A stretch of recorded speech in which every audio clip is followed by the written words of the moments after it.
As you already know, the assassin's bullet came within a quarter of an inch of taking my life. So many people have asked me, what happened? Tell us what happened, please. And therefore, I will tell you exactly what happened, and you'll never hear it from me a second time because it's actually too painful to tell. It was a warm, beautiful day in the early evening in Butler Township in the great Commonwealth of Pennsylvania. Music was loudly playing, and the campaign was doing really well. I went to the stage, and the crowd was cheering wildly. Everybody was happy. I began speaking very strongly, powerfully, and happily because I was discussing the great job my administration did on immigration at the southern border. We were very proud of it.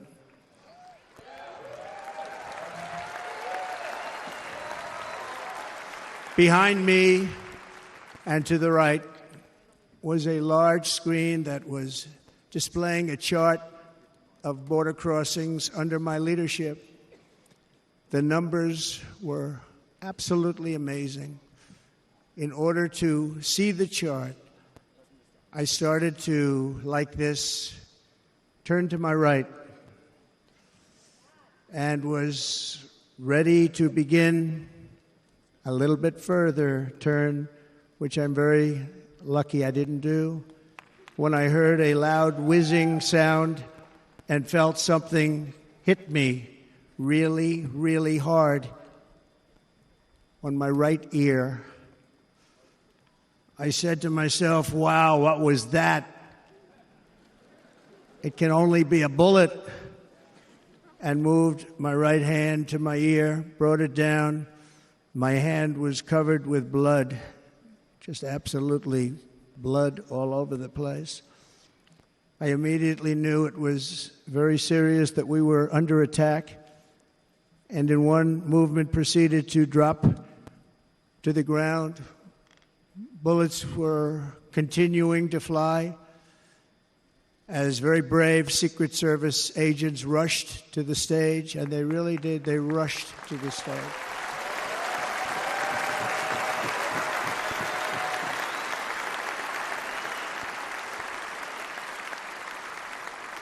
These are great people at great risk, I will tell you, and pounced on top of me so that I would be protected. There was blood pouring everywhere, and yet, in a certain way, I felt very safe because I had God on my side. I felt that.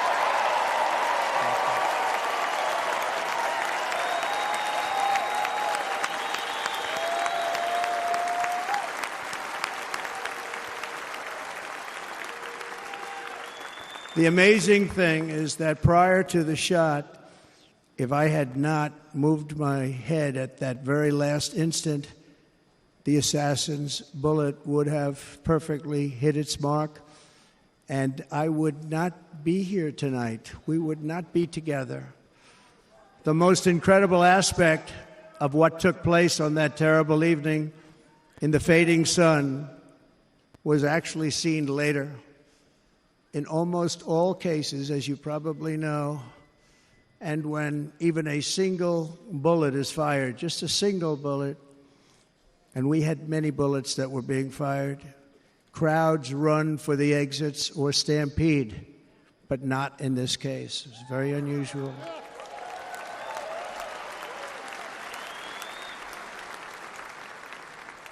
This massive crowd of tens of thousands of people stood by and didn't move an inch. In fact, many of them bravely but automatically stood up looking for where the sniper would be. They knew immediately it was a sniper. And then began pointing at him. You can see that if you look at the group behind me. That was just a small group compared to what was in front. Nobody ran, and by not stampeding, many lives were saved. But that isn't the reason. that they didn't move. The reason is that they knew I was in very serious trouble. They saw it. They saw me go down. They saw the blood and thought, actually, most did, that I was dead. They knew it was a shot to the head. They saw the blood. And there's an interesting statistic. The ears are the bloodiest part. If something happens with the ears, they bleed more than any other part of the body. For whatever reason, the doctors told me that. And I said, why is there so much blood? He said, it's the ears. They bleed more. So we learned something, but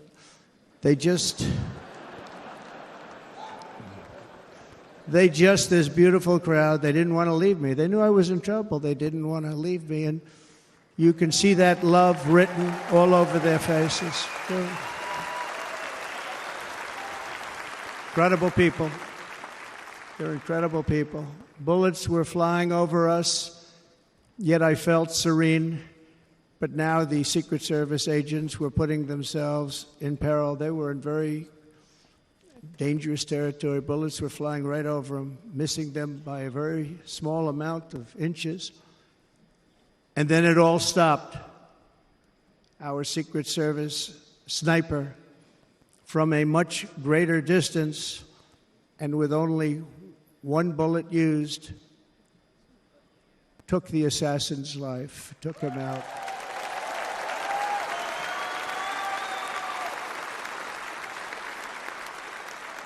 I'm not supposed to be here tonight. Not supposed to be here. Yeah.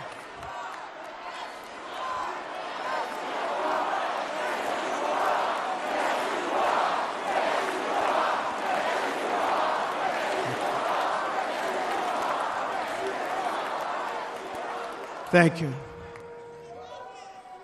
But I'm not. And I'll tell you, I stand before you in this arena only by the grace of Almighty God.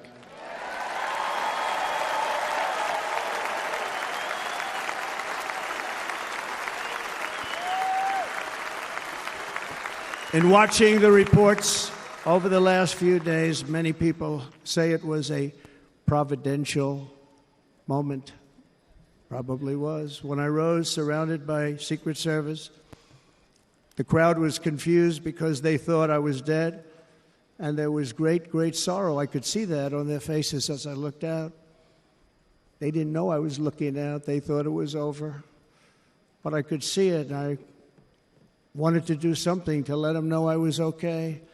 I raised my right arm, looked at the thousands and thousands of people that were breathlessly waiting, and started shouting, "Fight, fight, fight."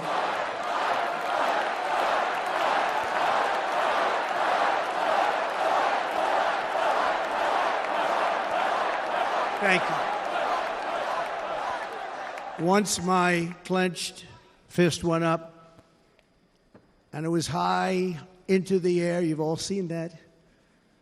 The crowd realized I was okay and roared with pride for our country like no crowd I have ever heard before. Never heard anything like it. For the rest of my life, I will be grateful for the love shown by that giant audience of patriots that stood bravely on that fateful evening in Pennsylvania. Tragically, the shooter claimed the life of one of our fellow Americans, Corey Comparator. Unbelievable person, everybody tells me. Unbelievable. And seriously wounded, two other great warriors. Spoke to them today. David Dutch and James Copenhaver. Two great people. I also spoke to all three families of these tremendous people. Our love and prayers are with them, and always will be. We're never going to forget them. They came for a great rally.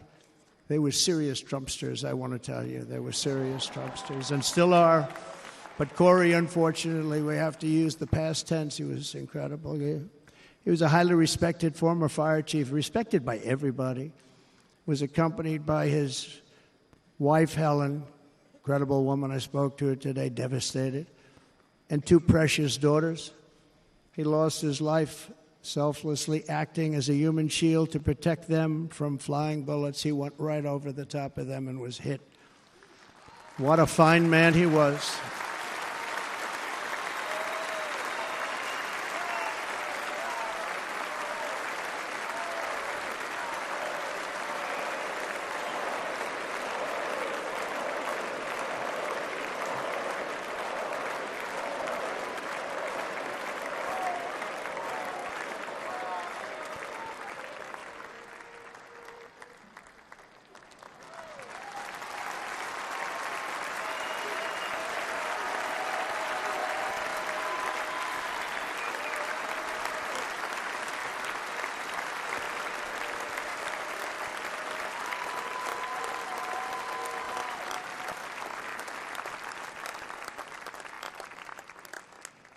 I want to thank the fire department and the family for sending his helmet, his outfit, and it was just something, and they're going to do something very special when they get it. But we did something which cannot match what happened, not even close.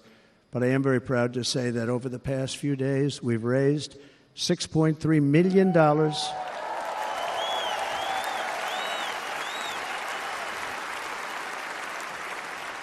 for the families of David, James, and Corey, including from a friend of mine just called up. He sent me a check right here. I just got it. $1 million from Dan Newland. Thank you, Dan. And again, when speaking to the family, I told them, I said, well, I'm going to be sending you a lot of money, but it can't compensate. They all said the same thing. You're right, sir. We appreciate so much what you're doing, but nothing can take the place in the case of Corey. And the other two, by the way, they were very, very seriously injured, but now they're doing very well. They're going to be okay. They're going to be doing very well.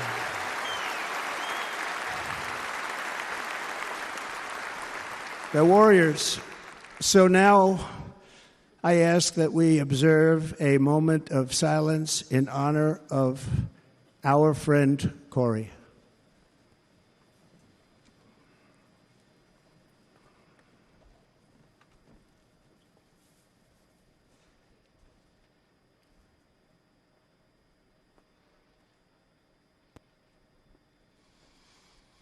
There is no greater love than to lay down one's life for others. This is the spirit that forged America in her darkest hours, and this is the love that will lead America back to the summit of human achievement and greatness. This is what we need. Despite such a heinous attack, we unite this evening more determined than ever. I am more determined than ever, and so are you. So is everybody in this room. Thanks for watching. Stay updated about breaking news and top stories on the NBC News app or follow us on social media.